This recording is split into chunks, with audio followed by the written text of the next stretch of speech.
do you not care that we are perishing? And then Jesus said, why are you terrified? When was the last time that you feel terrified? When was the last time you feel like you are perished? The word perished is not a simple word. It's almost die. And Jesus asked, do you not yet have faith? So put all this into one reflection today on the day of Father's Day. I would love you to extend your horizon a little bit. Some of you maybe have a big boat because you have 5, 10 children. And then you have multiply 20, 30 grandchildren. And some of you maybe have great-grandchildren. And you continuously take care of them day by day. You're always there for them. Like Jesus in the boat to the disciples. Sometimes they feel terrified. Sometimes they feel like perished by the storms of life.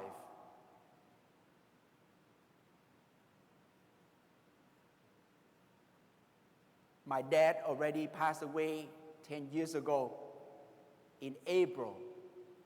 June, the next, right there, two months later, we celebrate Father's Day. I realized that my mom had to take over my dad's job. It was not easy for her because my dad loved to cook, and so my mom never had to cook. And because of that, she's spoiled. She had 6 kids, minus me, so 5. 5 boys and 1 girl. So mommy had to learn how to cook, and not just how to cook food, cook delicious food. Because my dad is like a chef. He made food out of nothing sometimes, and he enjoyed cooking. My mom didn't like to cook. And so she had to learn. And it took her a long time to truly cook. One time, one of the sons said, Mommy, when you cook, you didn't put your soul and your heart and your love into it. That's why it didn't smell good and taste good. Mommy didn't know how to respond to that.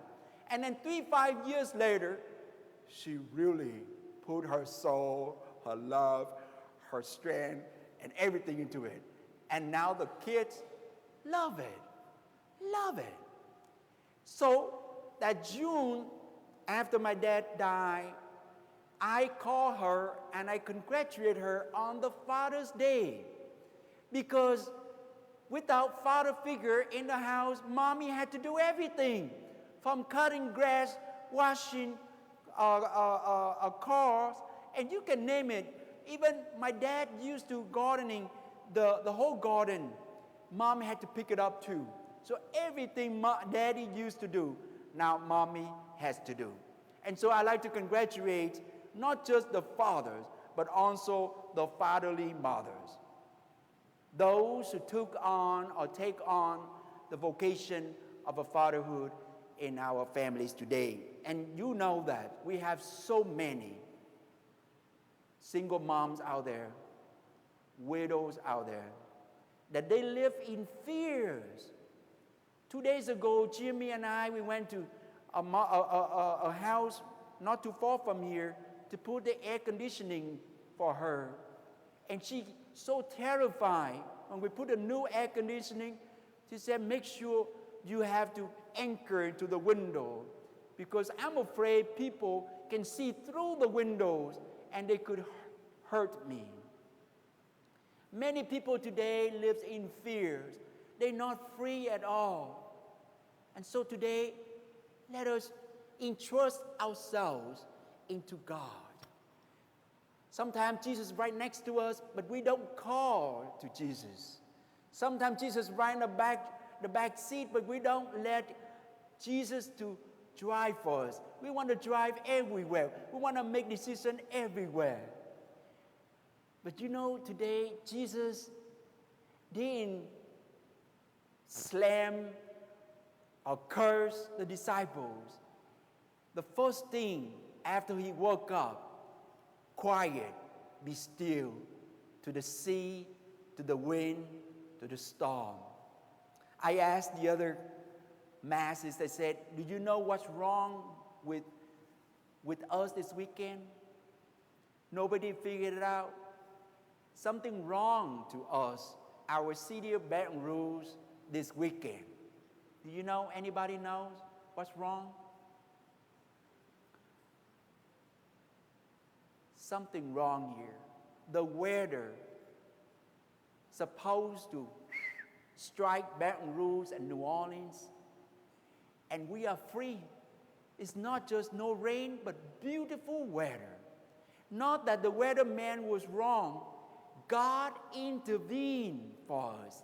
God said that be quiet, be still, leave these people alone. They had enough of flood of 2016.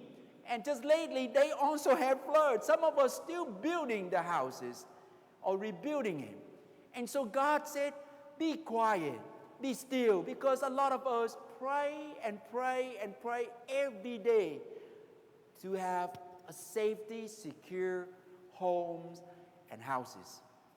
So God is the God of love. God is the God of protection. God, the God of peace. We are invited to be God's presence in our family, in our society today. We need to be the presence of love, of unity, of education, if you will. Why are you terrified? Why? I am here. I believe that life cannot not having difficulties.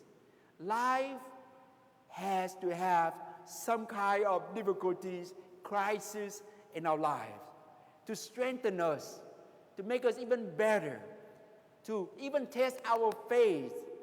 And so if you live your life and then you don't expect any difficulties, I think you live in dream. In real life, we have a lot of difficulties. As a pastor here, I thought I'm free from building and fixing the buildings because my previous pastor did so much already. Changed the new roof, repaint the C.Ss.R, put a new restroom over there. But when I came here, I still have something going on. Right now, we have a bell tower leaking, and it costs $20,000 just to fix that bell tower leaking. It's okay. It's okay because each time God gives us something so that we can grow stronger. I believe that after this assignment here in Baton Rouge, I think God will prepare me something even bigger and better. We have to believe that God is with us always, and we belong to God always. This is the two statements of those who have faith. If you have faith, ask yourself, am I belonging to God or am I belonging to myself? If you think that you belonging to yourself or belonging to your dad or to your mom only, what you think you cling on is not stable, is not forever. And the second statement is, God is with me always. Not just in the good time, the best time, but also in the worst time. God is with me always. 2 days ago, I had a family over here, a father with 3 kids, 9, 8, and 4. One of them naked from here up. The boys just walking and they want to come over here at 2 p.m. in the afternoon just to come and pray to our Mother of Perpetual Help. After they pray, they turn around and they said, hey, what are you praying? And the little boy, 9 years old, he said, I will pray to have a better life. And the 4-year-old girl, so beautiful, so funny, so happy, smiling, and say, I pray that God is with us. Beautiful prayer, my brothers and sisters. If we can teach our children today 2 things, that you belong to God, not just to me. I'm here to feed you, I'm here to protect you, but I will be gone one day. You belong to God, and God is with you always. If we can teach them these 2 things in their life, you and I are free. We're free from fear, we're free from bondage, we're free from sorrow, we're free from sadness, even hopelessness. We will free them up so that they can go out there and enjoy their lives, enjoy their friends, enjoy their classmates, enjoy their neighbors. A lot of times we scare of people, but today we need to entrust ourselves, our fears, the storm of life, difficulties of life to God. I want to point out before finish our reflection today, Mother Perpetual Help, the focal point of this icon is this hand right here. Whenever we come to Mary, her eyes on us, but her hands to his son. When we pray to Mary, she said, come to my son, talk to him, let him be with you, guide you, lead you, and bless you. And so every time we come to church, allow God to be with us and entrust ourselves again and again. God, I belong to you, not just today, but every day.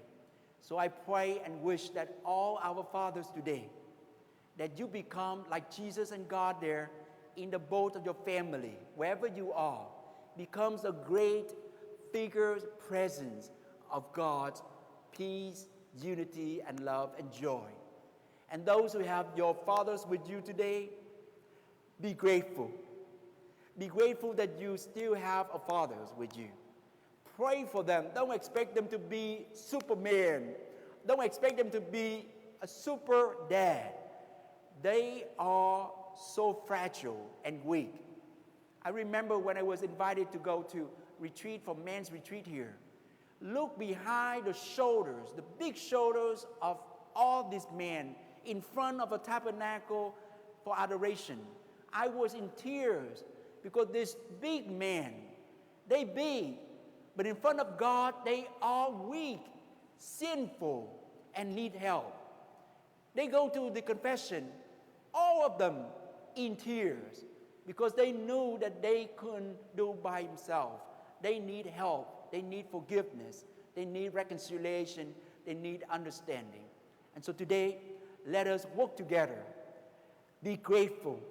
It's like response to a song, giving thanks to God because his love is everlasting. Faith is gratitude. Those who are grateful is faith-filled.